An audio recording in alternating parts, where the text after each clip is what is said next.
श्री कृष्णा दोस्तों, रामायण और महाभारत हमारे दो महाकाव्य है। रामायण त्रेता युग में और महाभारत द्वापर युग में हुआ था। हम सभी रामायण और महाभारत के प्रमुख पात्रों के बारे में जरूर जानते होंगे, लेकिन क्या आप जानते हैं कि कुछ ऐसे योद्धा भी थे जिन्होंने रामायण और महाभारत दोनों में ही अपनी महत्वपूर्ण भूमिका निभाई थी। तो चलिए जानते हैं हम ऐसे ही 5 पौराणिक पात्रों के बारे में। इसमें सबसे पहले है भगवान परशुराम। कहा जाता है कि परशुराम जी भगवान विष्णु का अवतार थे। महाभारत और विष्णु पुराण के अनुसार परशुराम जी का मूल नाम राम था, किंतु जब भगवान शिव ने उन्हें अपना परशु नामक अस्त्र प्रदान किया तभी से उनका नाम परशुराम जी हो गया। भगवान परशुराम रामायण और महाभारत काल दोनों में ही उपस्थित थे। परशुराम जी ने रामायण में सीता स्वयंवर में धनुष टूटने के बाद राम जी को चुनौती दी थी। वहीं महाभारत में परशुराम जी ने कर्ण और पितामह भीष्म को अस्त्र शस्त्र की शिक्षा भी दी थी। इसमें दूसरे हैं हनुमान जी। हनुमान जी ने रामायण में राम जी की सेना का नेतृत्व किया था। राम जी के आशीर्वाद से यह अमर है। महाभारत काल में भीम को हनुमान जी ऐसे समय में मिले थे जब महाभारत युद्ध की संभावना बनने लगी थी। उस समय हनुमान जी ने भीम को वचन दिया था कि युद्ध के समय वह अर्जुन के रथ पर रहेंगे और विजयी बनाने का सहयोग करेंगे। दरअसल महाभारत में जब पांडवों का वनवास चल रहा था तब पांचों भाई और द्रौपदी जंगलों में भटक रहे थे। इस दौरान वे कैलाश पर्वत के जंगलों में पहुंच गए। उस समय यक्षों के राजा कुबेर का निवास भी कैलाश पर्वत पर ही था। कुबेर के नगर में एक सरोवर था जिसमें सुगंधित फूल थे।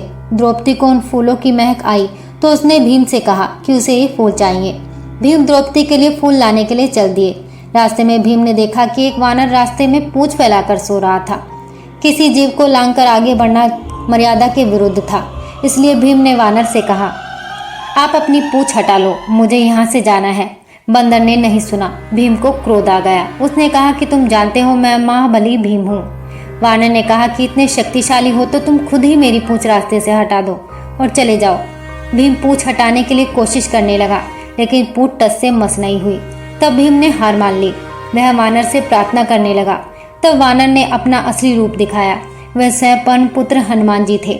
उन्होंने भीम को समझाया कि तुम्हें कभी भी अपनी शक्ति पर इस तरह घमंड नहीं करना चाहिए।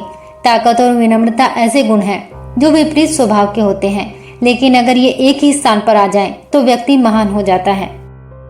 अगले हैं रामायण के खलनायक रावण के ससुर और मंदोदरी के पिता मयासुर। महाभारत काल में भगवान श्री कृष्ण ने जब इनके प्राण लेने चाहे तब अर्जुन ने मायासुर को जीवन दान दिलवाया।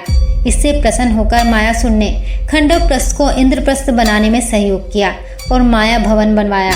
इसी भवन में दुर्योधन माया जाल में उलझकर पानी में गिर पड़ा था और द्रौपदी ने दुर्योधन का उपहास किया था। इसमें अगले हैं सुग्रीव के मंत्री जामवंत, जिन्होंने राम जी के साथ मिलकर रावण से युद्ध किया था। इनकी इच्छा थी कि भगवान राम से मल्ल युद्ध करें। राम जी ने इन्हें वचन दिया था कि अगले अवतार में वह इस इच्छा को पूर्ण करेंगे। एक बार श्री कृष्ण एक गुफा में प्रवेश कर गए। इस गुफा में जामवंत रहता था। जामवंत के साथ 8 दिनों तक श्री कृष्ण युद्ध करते रहे। इसके बाद जामवंत को एहसास हुआ कि श्री कृष्ण वास्तव में उनके प्रभु राम हैं। इसके बाद जामवंत ने अपनी पुत्री जामवंती का विवाह श्री कृष्ण से कर दिया था। इसमें अगले हैं महर्षि दुर्वासा, जो एक ऐसे महापुरुष थे जिन्होंने रामायण भी देखा और महाभारत भी। एक कथा के अनुसार दुर्वासा के शाप के कारण लक्ष्मण जी को राम जी को दिया हुआ वचन भंग करना पड़ा था। महाभारत काल में इन्होंने कुंती को संतान प्राप्ति का मंत्र दिया था। इन्होंने दुर्योधन का आतिथ्य स्वीकार किया था। इस तरह से ये महाभारत और रामायण के ऐसे पात्र थे जिन्होंने प्रत्यक्ष और अप्रत्यक्ष रूप से महाभारत और रामायण दोनों में अपनी भूमिका निभाई थी।